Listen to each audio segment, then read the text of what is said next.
ஈராக்கில் வெடிக்கின்ற மர்ம ட்ரோன்கள், குர்திஸ் பகுதி மீது பாரிய ட்ரோன் தாக்குதல்கள், மாஸ்கோவுக்கு மிக ரகசியமாக பறந்த அமெரிக்காவினுடைய புலனாய்வு அமைப்பான CIA-யின் தலைவர், ஈரானை மடக்குவதற்காக டிரம்பின் ரகசிய நகர்வுகள் அம்பலம், உலகை அதிரவைக்கும் மிக புதிய திருப்பங்கள். வணக்க நண்பர்களே, நான் உங்கள் RM ராம். வீடியோக்குள்ள போகும் வீடியோ பிடிச்சிருந்தா லைக் பண்ணுங்க, அப்பதான் இந்த வீடியோ பலருக்கும் சென்று சேர உதவியாக இருக்கும்.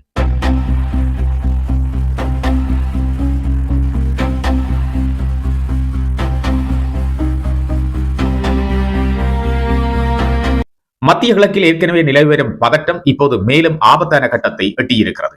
ஈராக்கினுடைய வடக்கு பகுதியில் உள்ள குர்திஸ் பிராந்தியத்தில் தொடர்ச்சியாக நடந்து வருகின்ற ட்ரோன் தாக்குதல்கள் ஈரான், அமெரிக்கா, குர்திஸ் ஆயுத குழுக்கள் மற்றும் பிராந்திய சக்திகள் அனைத்தையும் நேரடியாக மோதலின் விளிம்புக்கு தள்ளியுள்ளதாக பரபரப்பான புதிய தகவல்கள் வெளியாகி இருக்கின்றன. கடந்த சில மணி நேரங்களுக்குள் மட்டும் ஏபில் ஹவண்டரேட்டில் பலத்த வெடிப்புகள் பதிவாகி இருப்பதாக சொல்லப்படுகிறது. உள்ளூர் ஊடகங்கள் மற்றும் அல் ஜசீரா வெளியிட்ட தகவல்களின்படி ஈராக்கிய குர்திஸ் எதிர்க்கட்சி குழுக்களுடன் தொடர்புடையதாக கூறப்படும் தளங்கள் மீது 2 ட்ரோன்கள் தாக்குதல் நடத்தியதாக தெரிவிக்கப்படுகிறது. இந்த தாக்குதல்களுக்கு பிறகு அந்த பகுதியில் மிகப்பெரிய வெடிப்பும் தீ விபத்தும் ஏற்பட்டிருக்கிறது. இரவு நேரத்தில் வானமே தீப்பிழம்புகளால் சிவப்பாக மாறியதாக அப்பகுதியில் இருக்கின்ற மக்கள் கூறுகின்றார்கள். ஆனால் இது ஒரு சாதாரண தாக்குதல் அல்ல என்று கூறப்படுகிறது. சோரான் மாவட்டத்தில் இருக்கின்ற கோமாலா கட்சி மற்றும் பிஜாக் தலைமையகங்கள் குறிவைக்கப்பட்டதாக பல டெலிகிராம் சேனல்கள் செய்தி வெளியிட்டிருக்கின்றன. தற்கொலை ட்ரோன்களின் அலை ஒன்று அந்த பகுதிக்குள் நுழைந்து தாக்குதல் நடத்தியதாகவும் தகவல்கள் வந்திருக்கின்றன. இதனால் குர்திஸ் பிராந்தியம் முழுவதும் பாதுகாப்பு எச்சரிக்கை அதிகப்படுத்தப்பட்டுள்ளது. இந்த சம்பவம் நடந்தது பக்தாத் பன்னாட்டு விமான நிலையத்தில் உள்ள அமெரிக்க தூதரக ஆதரவு நிலை மீது ட்ரோன் தாக்குதல் நடத்தப்பட்டு வெறும் ஒரு நாளுக்கு பின்பு என்பது குறிப்பிடத்தக்கது. அமெரிக்காவினுடைய ராஜதந்திரிகள் மற்றும் அதிகாரிகளுக்கு முக்கிய தளவாட மையமாக செயற்படும் அந்த வளாகம் சமீபத்திய நாட்களில் தொடர்ச்சியான அச்சுறுத்தல்களை எதிர்கொண்டு வருகிறது. 2 நாட்களுக்குள் நடந்த 2வது தாக்குதல் என்பதால் அமெரிக்க நிலைகள் மீதான தாக்குதல்கள் புதிய கட்டத்திற்குள் நுழைந்துள்ளனவா என்ற கேள்வி இப்பொழுது எழத் தொடங்கி இருக்கிறது.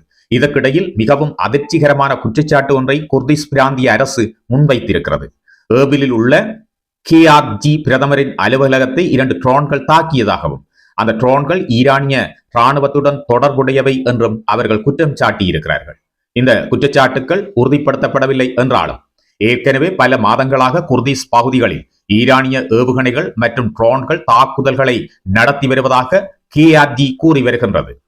அவர்களின் கூற்றுப்படி இராணுவ தளங்கள், பாதுகாப்பு வசதிகள், எரிசக்தி மையங்கள், ஈரானுக்கு எதிராக செயற்படும் குர்திஸ் அரசியல் அமைப்புகளின் தலைமையகங்கள் மற்றும் சில பொதுமக்கள் பகுதிகளில் தாக்கப்பட்டிருப்பதாக சொல்லப்படுகிறது.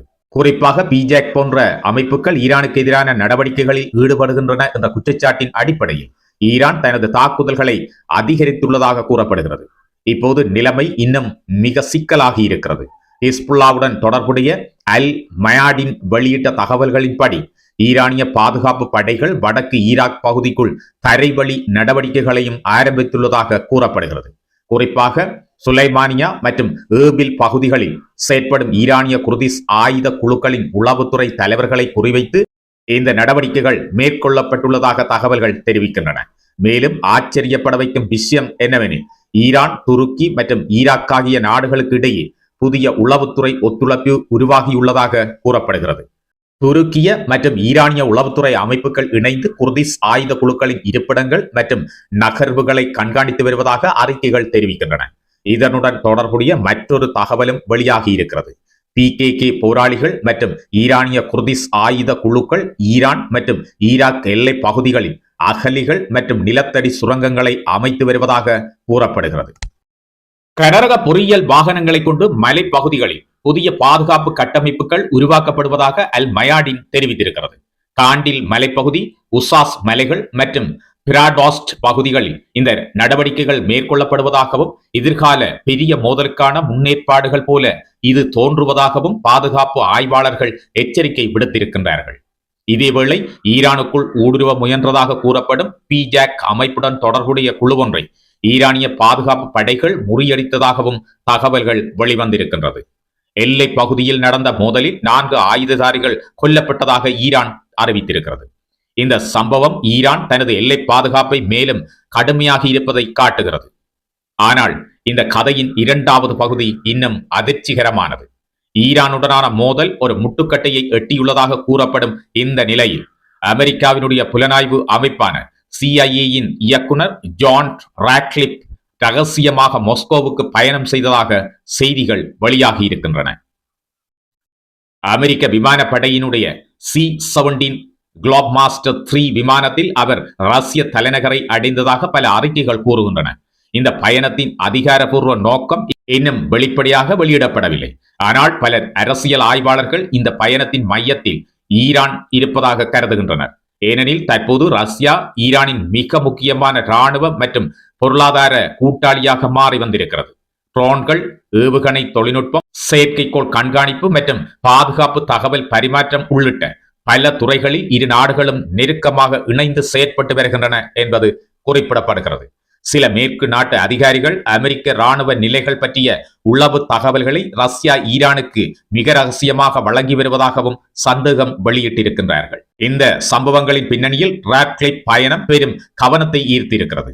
ரஷ்யா ஈரானுக்கு வழங்கும் உதவியை குறைக்குமாறு அமெரிக்கா அழுத்தம் கொடுக்க முயற்சிக்கலாம் என்று பலர் கருதுகின்றனர். ஆனால் இங்கே ஒரு பெரிய முரண்பாடு இருப்பதை அவதானியுங்கள்.